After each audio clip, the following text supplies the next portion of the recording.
It's a Manchu, back for more Skyblock for Bedrock. After 144 days of this Skyblock, why have I come back for more? For one thing, because people seem to like the last video, but also because when I started the Skyblock for Bedrock map, I said it was really good.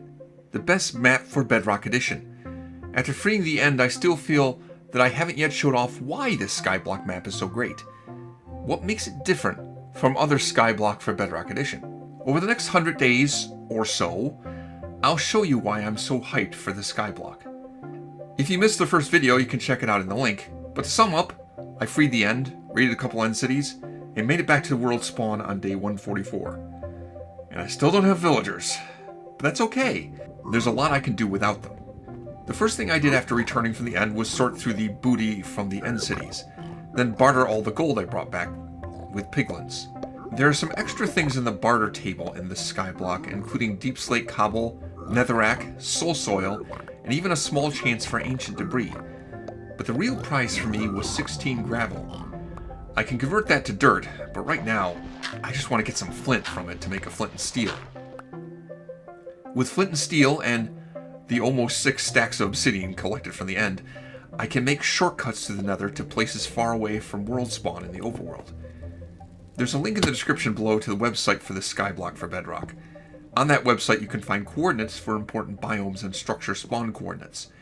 The first place I make a shortcut to is the location of an ocean biome, where I build a pool just for fishing.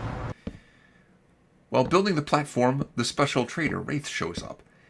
It's been 120 days since I've seen him. In hindsight, I understand why he hasn't shown up for so long and why he would appear again now that I'm in the middle of nowhere. It's an issue that should get patched in the next update. I'm not buying anything from him at this time. I spend a few days just chilling poolside fishing. It's unproductive but relaxing. I do pick up some name tags and enchanted books. Nothing special, and certainly nothing I can use without an anvil. On day 156, I build an enchanting table and set up an enchanting station. Of course, without access to lapis, it's just pretty decoration for now. And finally, I get an emerald from a fox. Added to what I got from the end, that's 9 emeralds. Now if only Wandering Trader would show up with something good. I try to build a high platform for foxes to spawn in and fall to their death. It never works very well because there's too much other space for foxes to spawn.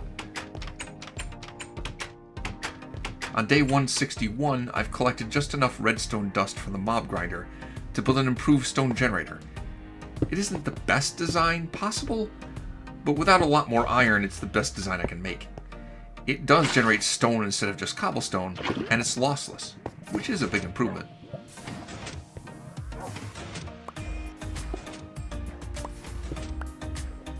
On day 164, another Wandering Trader appears, but as I'm perusing his wares, his llama shove him off the platform. This isn't the first time that's happened. I decided it would be a good idea to put a railing around the platform. I don't want the traders to have any more accidents. I spend a little time in the nether farming warp stem to finish my storage building.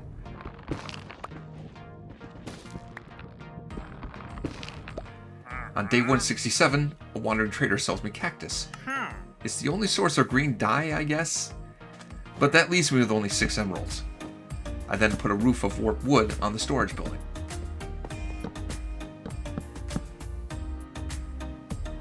Next, I make a cobble pillar down to the bottom of the world and start making platforms down there looking for a slime chunk. Eventually I get bored with that and just look up online for the nearest slime chunk. In Bedrock Edition, all slime chunks are in the same locations regardless of world seed. It turns out there was a slime chunk right where the ladder came down. I built a spawning area for slimes there and collected some slime balls. I lacked the iron I would need to make a proper AFK slime farm, but a stack or so of slime balls is more than enough for now. On day 178, an enderman appeared. I thought I could handle it, but wearing elytra, my armor wasn't good enough. In short, I was reckless. I looked around for my diamond sword, not remembering that it had Curse of Vanishing.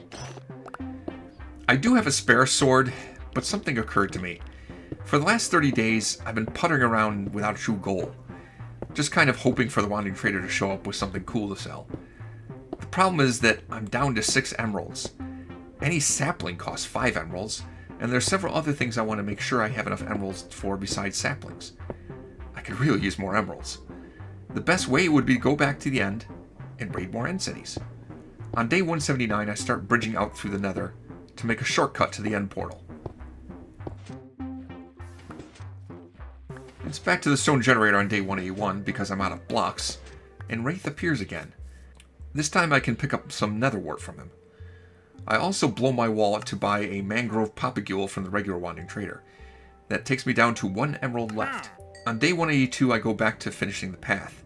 I also put down some signs. I'm starting to form a complicated road network, and road signs should help prevent me getting lost. On day 185 I'm back to the end all geared up with just under 5 stacks of arrows. I raid at least 8 end cities, finding 5 more elytra, 24 emeralds, and a stack and a half of iron and gold ingots. And very importantly, a diamond pick with silk touch. That's going to be very helpful. Down to just 11 arrows left, it's about time to head home. I collect some chorus flowers and a few stacks of chorus fruit on the way back. That's something I forgot to get on my first trip. On the way back, I stop at the nether fortress area to collect more blaze rods. I'd like to use them to make end rods. A baby ziglin gives me a scare. After that I put more slabs around the spawning platforms, which has the added benefit of containing all magma cubes as well as baby ziglins. Now the fortress farm is much safer to use. In addition to the blaze rods, I also get some wither skeleton skulls. I wonder.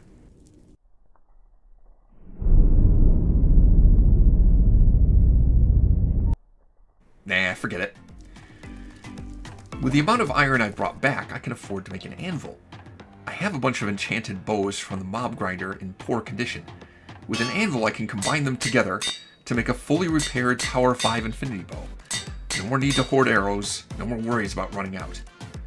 Now that I have a silk touch diamond pick, I can start gathering up ice blocks from the ice farm I built so long ago. I also started harvesting mangrove trees.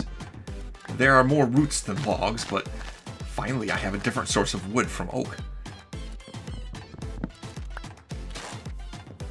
The wandering trader sells me moss blocks. I don't have a plan for them yet, but I've got emeralds to spare now. I spend about 6 days collecting materials to build a type of farm that I've never made before in Bedrock Edition Skyblock. On day 201, Wraith appears again. This time I can buy glowberry, a little iron, and also with some reluctance, 2 turtle eggs. Probably not the best use of diamonds in hindsight. I spend 12 days building a drown farm. It only took that long because I had to get more ice. I needed way more than I estimated. Here's where this Skyblock map is different. In Java Edition, you can press F3 to bring up the debug screen and see what biome you're in. This allows you to precisely map out the borders of any biome you're looking for. In Bedrock Edition Skyblock, you can't do that. It is impossible to find a river-ocean biome in survival mode. But as I said before, the website for this Skyblock map gives precise coordinates for a number of different biomes, including rivers and oceans.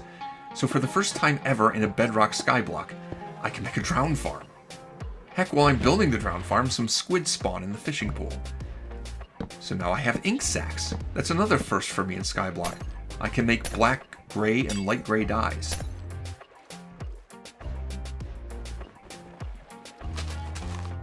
With the drown farm complete, in almost no time I have half a dozen tridents. With tridents, I can make a Trident Killer. My goal now is to make a proper portal-taking gold farm. But to build it, there are a few things I'm missing. For one, I need a lot more redstone. Normally I would buy it from a cleric villager, but I don't have villagers. Fortunately, this Skyblock map has the spawning coordinates for a swamp hut. I add another shortcut through the nether to the right area and get to work on a witch farm. I've never made a witch farm before. The drops you can get from witches are usually easier to get in other ways, but this is my best option for redstone right now. I figure it can't be that hard to build. On day 219, the witch farm is finished, and no witches. The only mobs I see are frogs. I spend a couple days trying to diagnose the issue without success, then return home for now. On day 221, a wandering trader sells pointed dripstone. This is huge. I make 3 cauldrons and set up a lava farm. I'd make more cauldrons, but my iron is limited. Before long, one lava source turns into 2, then 3, then 6. On day 227, I realize I can use the ice to make a blue ice block, and use an extra bucket of lava to make a basalt generator. I can get building blocks from this much quicker than my current stone generator. After collecting a shulker box full of basalt, and spending a few days collecting other materials, I returned to the broken witch farm on day 230. I think my problem was I built the spawning platforms way too high. They were at about 40 blocks above what the Y coordinate of the swamp hut was supposed to be. I tear down the whole structure and rebuild it at the proper height. By day 235, the rebuilt witch farm is working. It includes a Trident Killer. And yes, I have looting 3 on my sword. I made it from combining in an anvil swords collected from end cities. The floor of the Trident Killer has magma blocks to encourage the witches to drop fire resistance potions. I get more fire resistance and healing potions than I know what to do with, as well as 2 stacks of redstone dust, after about an hour at the farm. I now have just about everything I need to make a proper portal-taking gold farm. I move 2 of the cauldrons into the open to collect powdered snow the next time it snows. I begin building the gold farm and tear down the spawning platform for foxes while I'm at it. That never really worked very well. On day 246, the gold farm is complete, including a Trident Killer. The only problem with it is my item collection system is not optimal. I'm completely out of iron, so more hoppers, sorters, and hopper minecarts is not an option for now. Now that I've established some good farms for materials and experience, I can start working on making some cosmetic improvements around here. To start with, I decorate the nether portal to surround it with a imitation amethyst geode. As I approach day 250, I take a moment to look over what I've accomplished so far. It feels like I've made real progress in the last 100 days. I still don't have villagers, but I know it's only a matter of time. If you like this video and would like to see more, click the like button. Leave a comment with your guess as to how much longer it will take for me to get villagers. If you want to see more in-depth demonstration for how I made the Trident farm or the gold farm, check out these videos where I previously built them. If I continue with the Skyblock world, I'd like to build up the island a lot more. I'll have to think of something epic to finish the next 100 days of Mon Chooses Skyblock Bedrock Edition. I wonder what I could do.